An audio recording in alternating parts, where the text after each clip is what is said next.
Les députés nationaux ont adopté ce mardi 30 décembre le rapport de la commission mixte paritaire Assemblée-Sénat relatif au projet de loi portant création et organisation de l'ordre national des experts comptables. L'insécurité se porte bien à Kinshasa. À Barumbu, un corps inanimé a été découvert dans la rivière Bichakuchaku ce matin, alors qu'à Kingabwa, la police procédait à l'arrestation d'un présumé meurtrier. Antena, le journal, Patricia Amouli. Bonsoir à tous et merci de l'attention que vous allez accorder à cette grande édition du journal sur Antenne A. Vote ce mardi 30 décembre à la plénière de l'Assemblée nationale des projets de loi relatifs à la création et organisation de l'ordre national des experts comptables ainsi que de commissaires aux comptes, et ce au terme de l'examen du rapport de l'ECOFIN, Assemblée nationale, Sénat. Laïn Boufandombungu et Blaise Nunda. La convocation de la session extraordinaire a été guidée par le souci de permettre au Parlement d'examiner des matières jugées urgentes. En effet, le bureau de la Chambre basse du Parlement de la République démocratique du Congo a inscrit à l'ordre du jour de la session extraordinaire les projets de loi qui sont sous examen au sein des commissions mixtes paritaires Assemblée nationale et Sénat. Sur la liste, on cite notamment le projet de loi portant création et organisation de l'ordre national des experts comptables. Voilà qui a justifié ce mardi 30 décembre 2014 la tenue de cette plénière à l'Assemblée nationale qui du reste a adopté le rapport de la commission ECOFIN, Assemblée nationale Sénat, relatif au projet de loi sus-évoqué. Alors à travers cette profession-là, l'État veut réguler que la profession d'expert comptable et de commissaire aux comptes soit menée par des gens qui remplissent des conditions. Parce qu'il y a les conditions d'exercice de profession qui sont indiquées. Il y a notamment le cursus. Il faut au moins 8 ans de formation, il faut des stages. Et ce qui vient apporter une innovation, ce sont les dispositions pénales. Par ailleurs, lors de son discours d'ouverture de la session extraordinaire, le président de l'Assemblée nationale, Obé Minakou, bascule du côté de ceux qui accordent la priorité aux élections locales et municipales. Aussi a-t-il invité le gouvernement à déposer, dans le meilleur délai, le projet de loi fixant les circonscriptions électorales y afférentes. Obé Minakou a rappelé au passage que l'organisation des élections municipales et locales est conditionnée par le vote et la promulgation préalable de l'annexe à la loi électorale. Cependant, au sein de l'opposition, des voix s'élèvent pour exiger la publication du calendrier électoral global reprenant la présidentielle et les législatives nationales dans les délais constitutionnels. Écho de nos ministères, le ministre congolais de l'Industrie Germain Kambinga a eu des entretiens ce mardi 30 décembre avec le groupe d'industriels congolais et quelques acteurs du monde textile. Ensemble, ils ont parlé de la relance de l'industrie en République démocratique du Congo. Eric Izami. Le nouveau ministre congolais de l'Industrie a eu mardi 30 décembre 2014 un entretien avec les responsables de groupes industriels congolais. Germain Kambinga ambitionne fructifier l'industrie encore à l'état embryonnaire au pays jusqu'à atteindre le stade d'industrialisation réelle digne de la grandeur du Congo. Pour ce faire, il a invité ses acteurs au respect de la norme, notamment pour la production de plastique ainsi que les emballages sachets. Il vaut mieux en produire avec un format biodégradable. Il cherche à essayer d'améliorer la manière de travailler dans ces secteurs, comparativement à ce qui s'est passé par le passé. Le ministre a demandé à tous les opérateurs économiques de ces secteurs de respecter les dispositions réglementaires dans la matière. Aussi, le ministre de l'Industrie a une idée sur la redynamisation de l'industrie textile en RDC. Pour ce faire, Germain Kambinga a échangé avec les modélistes et stylistes congolais. Les pistes d'approche pour la relance de ces secteurs sont saluées par ces professionnels qui sortent de chez le ministre avec un espoir. L'émergence de la classe moyenne partirait de secteurs comme les nôtres et c'est plus qu'un plaisir pour nous évidemment et toute une lueur d'espoir du fait que ce secteur pourra apporter beaucoup, comme nous l'avons relevé tout à l'heure ici, tant du point économique que du point socio et culturel et évidemment par rapport aussi au fait qu'il est un créateur réellement révélateur d'emploi. Le Congo-Kinshasa, qui avait vécu des années d'industrialisation avec le montage de véhicules du General Motors, Utex Africa, CPA Wax, etc., peut encore avec un peu de sérieux redorer le blason. Dans ce même registre, 2 ministres du gouvernement s'engagent à faire de l'industrie un centre d'intérêt sérieux en République démocratique du Congo. Olivier Kamitatou, ministre du Plan, et Germain Kambinga de l'Industrie envisagent une série d'activités pour réécrire l'enthousiasme autour de l'industrie RD congolaise, longtemps restée en veilleuse. Eric Kizami les a suivis pour ce reportage. Jusque-là, 54 ans après l'indépendance, les Congolais eux-mêmes s'y sont montrés peu ambitieux pour l'industrialisation de la République démocratique du Congo, comme du temps de la colonie belge. L'émergence est de plus en plus évoquée et l'ambition renaît. Dans une dynamique déjà exprimée, les ministres du Plan et celui de l'Industrie se sont décidés de s'y lancer. Le mot d'ordre saute aux yeux. Il faut que le Made in Congo revienne et surtout arrive à occuper sa place sur les marchés tant local qu'international. Cette rencontre mardi 30 décembre 2014 entre Olivier Kamitatou et Germain Kambinga en est l'illustration probante. L'un envisage organiser une réflexion d'envergure nationale autour de l'industrie. Nous sommes en train de réfléchir donc sur la possibilité d'organiser très rapidement une réflexion nationale sur la prospective industrielle. Nous avons des projets sur la transformation d'un certain nombre de structures liées au ministère de l'Industrie et pour y arriver, le ministère du Plan reste le partenaire attitré pour nous aider dans la conceptualisation et dans la finalisation. Bien sûr que l'autre, lui, entrevoit revitaliser le secteur de l'industrie par une planification efficiente. Il faut également une industrie qui soit compétitive. On n'a pas besoin d'assister l'industrie. Elle doit être attirée automatiquement. Eh bien, nous avons parlé de tout ça avec le ministre de l'Industrie. Nous allons bientôt mettre en œuvre plusieurs projets. Nous en avons parlé ici. On a ébauché effectivement qu'il y a un véritable salon pour que nous ayons un enthousiasme à nous remettre à l'industrie. L'argent ne doit pas simplement être immobilisé dans des immeubles qui poussent partout à Kinshasa. Il faut créer de l'emploi. Pour ces 2 ministres du gouvernement central, le Congo-Kinshasa est notre dénominateur commun et tous devrions travailler pour son développement. Et puis le ministre des Hydrocarbures, Crispin Atama, a effectué une visite d'inspection à la Société congolaise des industries et des raffinages, SOCIR, à Mwanda, dans le Bas-Congo. C'est dans le cadre d'inspecter les travaux de construction des usines d'émulsion et des fûts d'emballage. Paulin Kalamba, reportage. S'enquérir du bon déroulement des travaux de construction des usines d'émulsion et fûts d'emballage de la Société congolaise des industries et des raffinages SOCIR. Ceci justifie la mission des services du ministre des Hydrocarbures Crispin Atama Tabe Mongodi à Mwanda dans la province du Bas-Congo. Très satisfait de cette visite, le président administrateur délégué Théodore Nana a salué la présence de son hôte qui a voulu effectuer ses déplacements pour s'assurer de l'état d'avancement de ces travaux qui pourront créer de l'emploi et relever tant soit peu les niveaux de vie des populations de Mwanda. Madame Marie-Josée, maire de la ville de Boma, a, au nom du gouverneur du Bas-Congo, félicité le gouvernement de la République à travers son ministère des Hydrocarbures pour les choix portés à l'actuel comité de gestion, car les cadres de travail a été renouvelé, les activités sont en train d'être diversifiées et renouvelées à la SOCIR. Le numéro 1 des hydrocarbures a rendu un vibrant hommage au chef de l'État pour avoir initié ces projets qui a également la vocation de créer des usines connexes telles que ces des bitumes en vue de fabriquer des émulsés qui facilitent l'asphaltage des routes à moindre coût. Le ministre a également visité le forage d'eau et la borne fontaine qui s'inscrivent dans le cadre des actions sociales de la SOCIR et les différents investissements à impact visible au sein de l'usine. Il s'agit entre autres de l'unité de traitement d'eau potable, les systèmes modernes anti-incendie installés à la jetée d'un groupe électrogène de 1100 kVA, des bâtiments de l'usine, des fûts quasiment achevés, des équipements des laboratoires et de la salle de formation. Un mot en économie. Cérémonie d'échange de vœux ce lundi 29 décembre à la Banque centrale du Congo, chapeautée par le gouverneur Deogracias Mutombo. À l'occasion, quelques agents retraités ont reçu de présents. Patrick Borel, Moukiendi, reportage.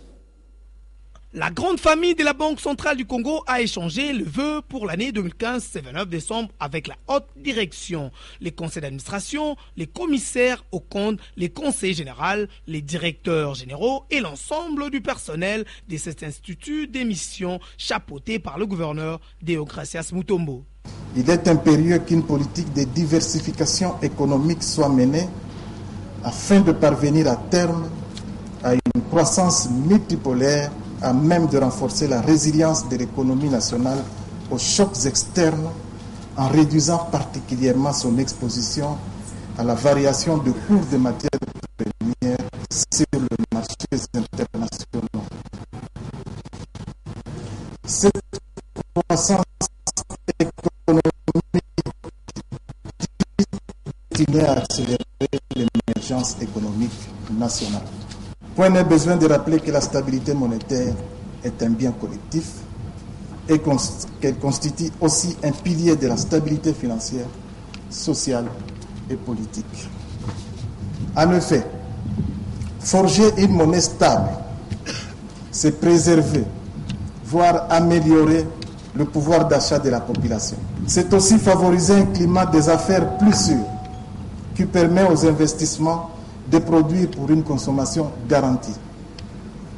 Forger une monnaie stable, c'est également créer des conditions de développement d'un système financier structuré qui assure un financement harmonieux de l'économie en général et de petites et moyennes entreprises en particulier. Cette cérémonie a été marquée par deux autres discours, celui du directeur des ressources humaines, Kaamba Salima, et de la délégation syndicale prononcée par Watu Sadissa. En outre, plusieurs agents retraités ont été honorés par la BCC. Le gouverneur leur a offert des cadeaux et pour exprimer la joie de ces retrouvailles, les convives ont exhibé quelques pas de danse.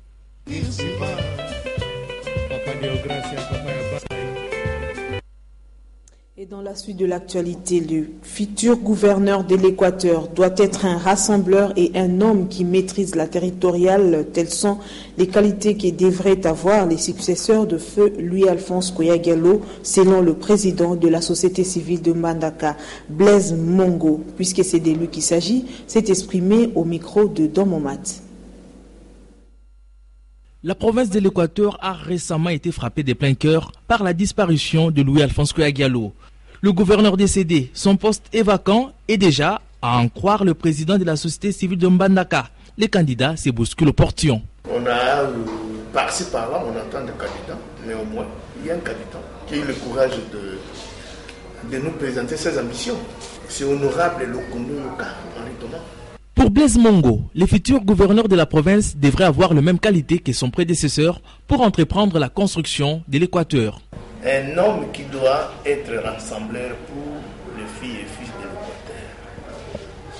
l'Équateur. Un homme qui maîtrise la territoriale. Et un homme qui doit gérer mieux. Ainsi demande-t-il aux députés provinciaux d'opérer, au moment opportun, le bon choix.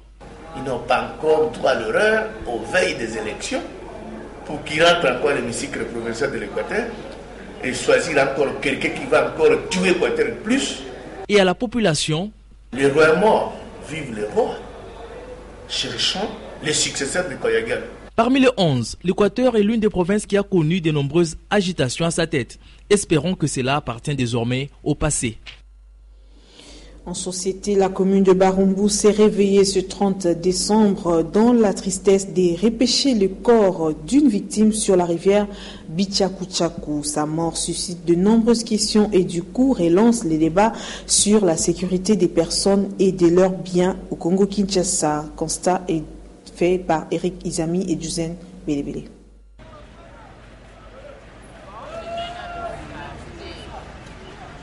L'insécurité, on en parle encore à Kinshasa.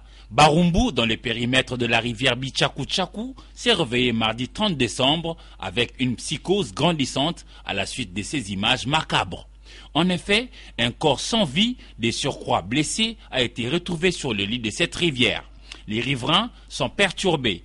Nul n'a entendu le bruit de la nuit, mais puisque la victime porte de traces de blessures, certaines gens pensent qu'elle a été tuée ailleurs et jetée sur la rivière Bichakuchaku.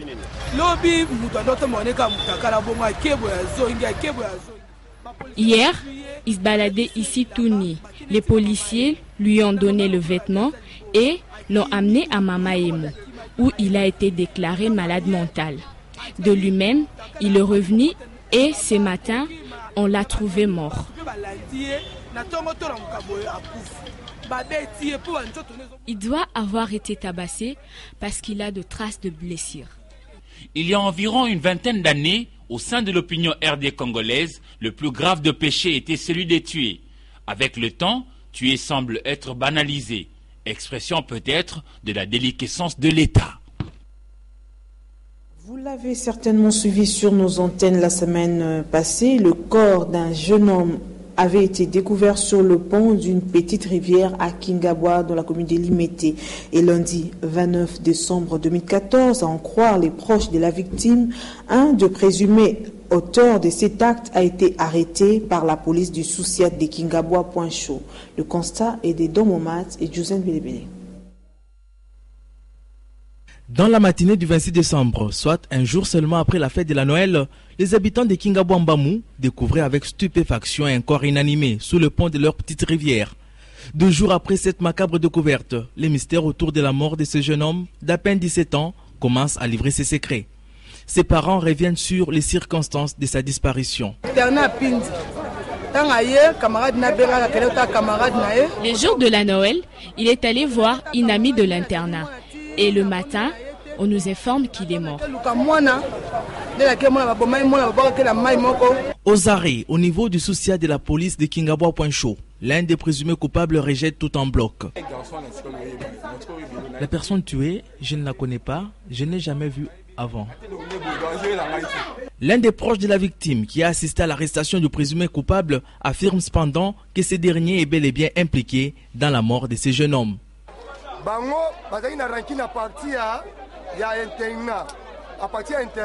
Ils avaient des petits problèmes depuis l'internat.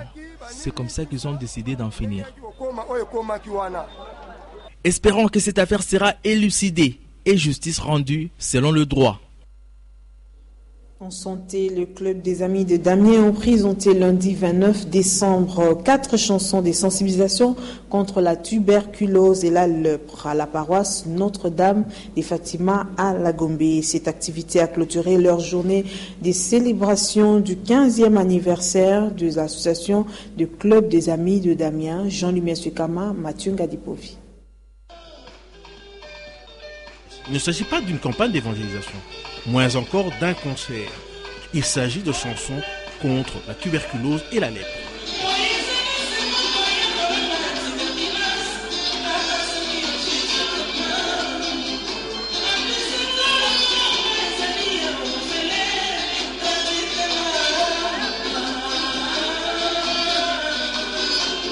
Ces 4 différentes compositions rappellent que la tuberculose sévit encore en RDC, qu'elle peut même tuer, mais son traitement est gratuit. Voici donc toute l'équipe de Jos Diena. Le secrétaire national du club des amis de Damien a fait le bilan de ses activités. Le club ami de Damien a remis à ses partenaires son logo en guise de reconnaissance. Et ces derniers ont eu quelques mots sur la lutte contre la tuberculose. La population congolaise aime la musique et je crois qu'avec ma voix, ma modeste voix, je pourrais peut-être de temps en temps faire des chansons pour sensibiliser. Le docteur Georges Bakassoa, directeur du PNLT, a demandé que Jos Diena soit nommé ambassadeur de lutte contre la tuberculose.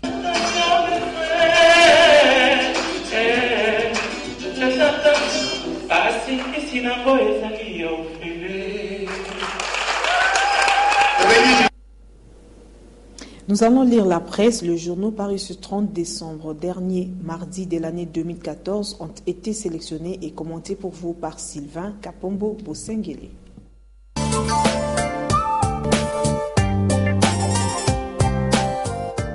Bonsoir. Les journaux parus ce mardi ont abordé plusieurs sujets d'actualité, notamment les mémorandums des PPK adressés au chef de l'État concernant l'audit des gouverneurs. On ouvre avec le phare qui signale que les gouverneurs des provinces se disent prêts à se faire auditer. Les mémos adressés par la participation populaire quinoise de l'apôtre Thierry Bongo au chef de l'État en date du 24 décembre 2014 et exigeant un audit de la gestion de tous les gouverneurs des provinces a été un vrai pavé dans la mer. Piqué au vif, le gouverneur de la province du Nord Kivu, Julien Paluku, en sa qualité de porte-parole de ses pairs, a tenu à remettre les pendules à l'heure. Dans une réaction recueillie par Radio Okapi, il a fait savoir qu'aucun gouverneur ne redoutait un éventuel audit. Bien au contraire, tous sont ouverts à pareil exercice, lesquels auraient pour mérite de tirer au clair l'affaire des fonds en provenance des partenaires internationaux et destinés à financer des projets de développement communautaire, conclut le journal. Après la disparition de Louis-Alphonse Koya Diallo, ancien gouverneur élu de l'Équateur, Forum des As relève qu'une course est désormais ouverte au gouvernorat de la dite province où une vingtaine de candidats se trouvent déjà en lice. Les habitants assez critiques s'interrogent sur les réelles motivations de ces nombreux postulants pour un mandat qui risque d'être court. Parmi ces postulants, de nombreux députés nationaux, d'anciens ministres, ainsi que des hommes d'affaires. En coulisses, signalent les confrères, les tractations iraient bon train pour s'attirer le plus grand nombre de grands électeurs possible parmi les 108 députés. Les habitants assez critiques s'interrogent sur les réelles motivations de ces nombreux postulants pour un mandat qui risque d'être court. Parmi ces postulants, de nombreux députés nationaux, d'anciens ministres, ainsi que des hommes d'affaires. En coulisses, signalent les confrères, les tractations iraient bon train pour s'attirer le plus grand nombre de grands électeurs possibles parmi les 108 députés que compte l'Assemblée provinciale. On compte parmi les candidats qui se proposent de présider aux destinées de la province de l'Équateur, les députés national MP Henri Thomas Lokondo, les députés national et gouverneur honoraire de l'Équateur José Makila Soumanda et Alain Atundu Liongo. Selon des sources, poursuit le journal, le général Liwanga serait également en ordre de bataille. Le livre débat parle de ce qu'il qualifie d'un coup de gueule qui tourne en ridicule pour son auteur. Affaire pénalty truquée, Moïse Katumbi rappelé à l'ordre, mentionne le journal. À ce sujet, nombre d'observateurs pensent que les pénaltys truqués dont il a été question lors du speech des 7 minutes du gouverneur du Katanga, prononcé le 24 décembre dernier devant un parterre de ses partisans, accablerait en premier lieu l'auteur de cette diatribe. D'autant plus que les fameux pénaltys, s'il y en a eu réellement, Moïse Katumbi serait non seulement les tireurs ayant converti en but, mais aussi et surtout l'attaquant de pointe qui aurait provoqué cette bourde.